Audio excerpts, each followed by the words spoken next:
You know, David, it's interesting. I was introduced at a very young age. My late mother was British, and I grew up in the Pacific Northwest, so I've always been the American sportscaster that appreciates soccer. But we are in a very distracted market. American kids have football, basketball, baseball. Can we ever truly, I won't get my feelings hurt, will we ever truly be a soccer power in America, or is our youth level too distracted with too many options?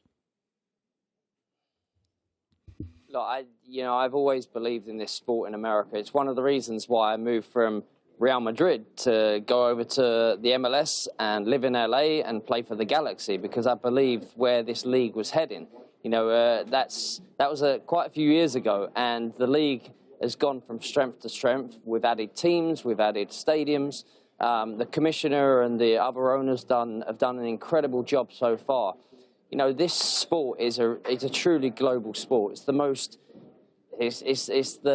most powerful sport, I believe, in the land. And the fact that we're bringing a franchise now into a truly global city, I've always believed in this sport, no matter what. I've done it for many years, and I will continue to believe in this sport.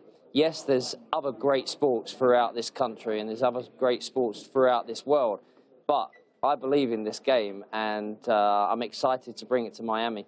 We have a young star. I've called him our Magic Johnson, Christian Pulisic, who's now playing over in Germany. And there is a little bit of a pushback in America. We get very parochial here that we want our young kids to play in the MLS, and my argument is, baloney. I want our young kids to go over to Europe and play in the EPL, and I want them to play in Germany and La Liga. Where do you fall on that with a young American player? I think you would just grow faster in Europe, and then we can retain your rights, obviously, and come over here. Do you believe young American players, for their growth, should go to Europe and play?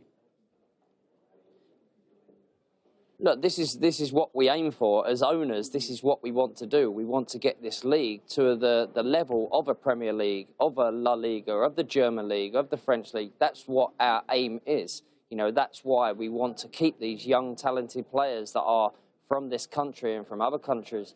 And we want to keep them, and we want to keep them in the MLS. But there's nothing wrong with these young players going over to playing in Europe, because at the end of the day, that gains experience. You're playing with some of the biggest players, in front of some of the biggest fans, and that's what comes with players going over to different places and different leagues. You saw it with Landon Donovan. Landon just didn't play in the MLS; he played in Europe, and he gained experience, and he's one of the most successful US players.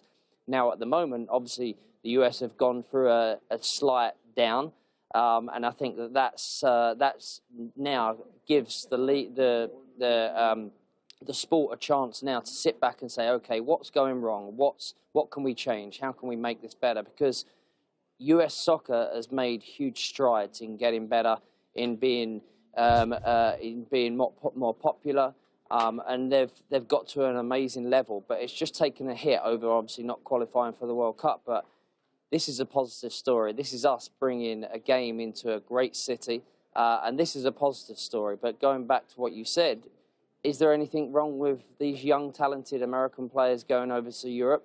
No, there isn't, because it gains experience. But do we want to keep them playing in the MLS? Of course we do.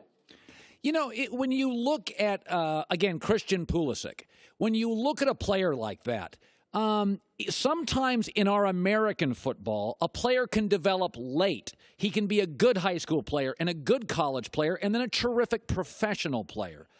In soccer, the first time I saw Christian Pulisic play, he was 16, and I remember the first time I saw him, he was 17, and I thought, oh my God, that is our next superstar.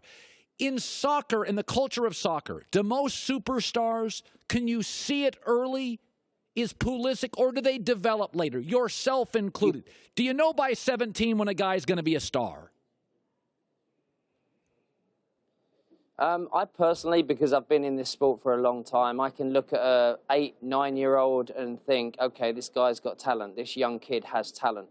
Now, it's all about progression. Kids can change. They can change their mind about the sport, about what they want to achieve, what they want to do. And the love for the game sometimes goes into other areas. But I think at the end of the day, you can see if a player's got talent, yes. you can gain it further on in life and you can get better at it, but there has to be a certain amount of talent. And with Kristine, you know, he's a talented young kid. When I first saw him playing in Germany, I was like, okay, this kid's really good, really talented. But he's now in a league. The German league is a strong league. He's in a great team. He's in a team where he's going to continue to learn and continue to get better. And that will be him as a personality, as an individual, as a sportsman, as a soccer player. And I think that's what we have to look at. But yes, you can see young talent, and that's one of the things that I've said about this team in Miami.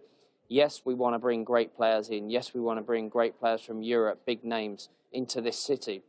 But the most important thing for me is to build a state-of-the-art academy that we can then bring young, talented players, because we have a hotbed of talent in this city. And that's what we want to achieve, because that is what makes the people of Miami proud to support this team when they see homegrown talent coming through the ranks and then going on and playing for their country. And finally, a personal question. You are an international star from all over Europe.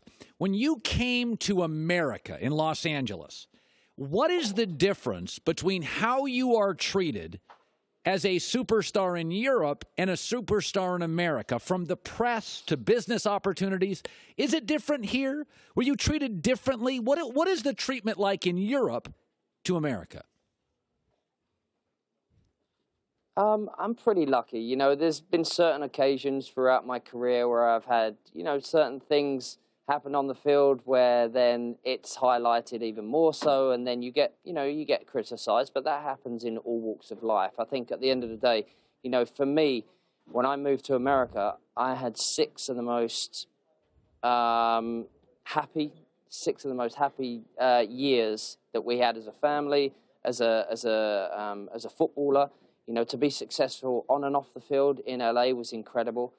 But it wasn't just LA where I was welcomed with open arms. Every city that we played in with the Galaxy, every place that we visited, people were nice, people were complimentary, people were passionate about this game. And that's why I knew that I believed in this sport in this country, because people are so passionate about it. The way this league has grown over the last 10 years is really incredible. I live in London, and people talk about it. People see it on, Sky Sports. People see it on, different channels, and that's incredible to see. But wherever I've been in America, I've always been welcomed with open arms, and I've always said thank you to not just the people in LA, but people in America, because as a family, we got treated unbelievably well. And every time we still have our home in LA, every time that we go back, every time that we're in any place in America, people are unbelievably nice, and that's a nice thing.